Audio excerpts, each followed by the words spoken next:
James Kaufman, World News Report today. Ladies and gentlemen, the U.S. Air Force has more than 112 C-17 aircraft either headed to the Middle East or have already landed in the Middle East. This means we'll have more equipment on the ground than we did for Desert Storm. That's right. Many eyes have been opened this week when it was realized that massive numbers of C-17 globemaster military transport and cargo planes have been observed heading towards Europe and the Middle East. What some monitors have forewarned looks like a full-on buildup to a major war or invasion of Iran. Every day people are monitoring this huge movement of C-17 and other airships to the Middle East region. Looks like they believe we have 112 C-17s and we have 17 to 18 in progress, i.e. flying over the Atlantic or Pacific currently. We also have the Royal Air Force, i.e. Great Britain, and they're sending large flights from Marham to Akrotiri in Cyprus. We're also seeing U.S. Air Force Cornets being moved. Now, y'all know that these are the big boys. These are massive, can deliver huge amounts of equipment and large numbers of troops in just a single aircraft. The U.S. military lists some of the following key capabilities. 170,000-pound cargo load. The ability to operate on a short runway of 3,500 feet. Intercontinental range with in-flight refueling extending reach even further. Rapid load and unload design to keep missions moving under pressure.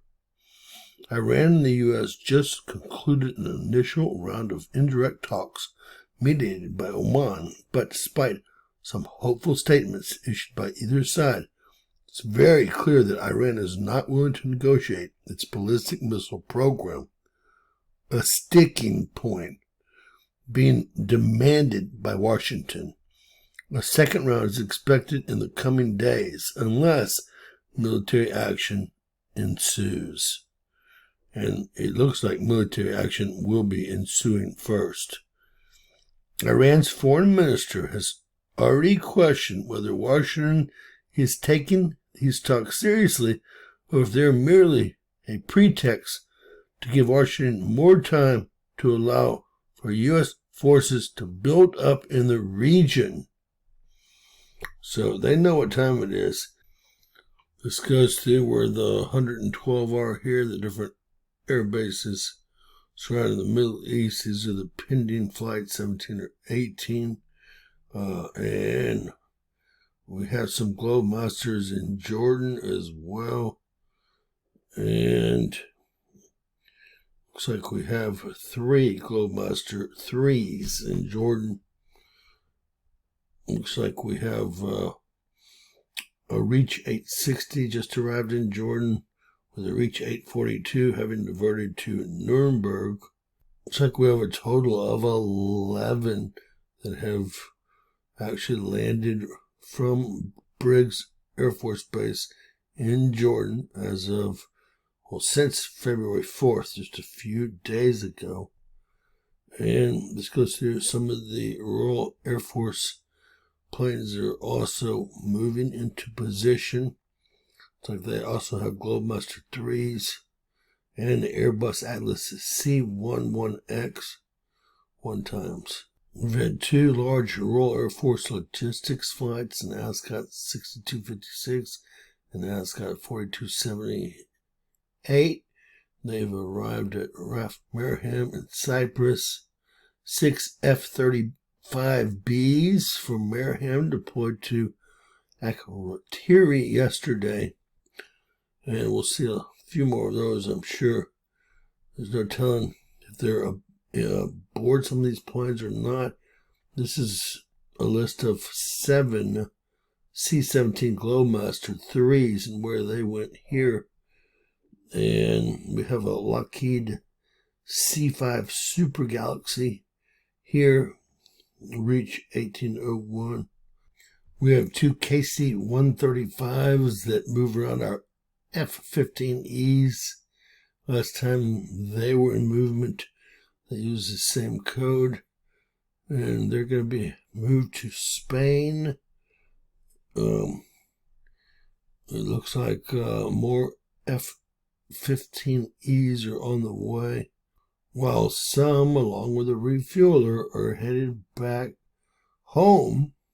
Some F-15Es, that is, turned to Mountain Home Air Force Base.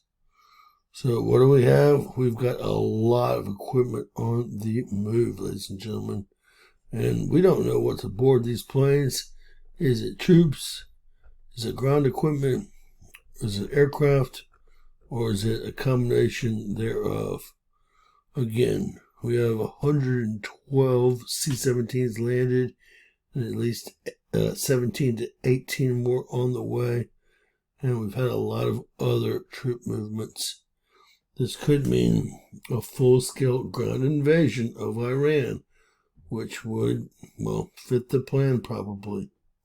It looks like these things are back and forth, carrying equipment on every haul, period.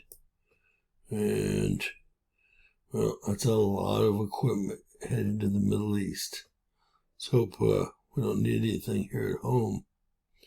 So that's what time it is. It looks like Trump's probably going to strike Iran and probably realizes that talks will never work out.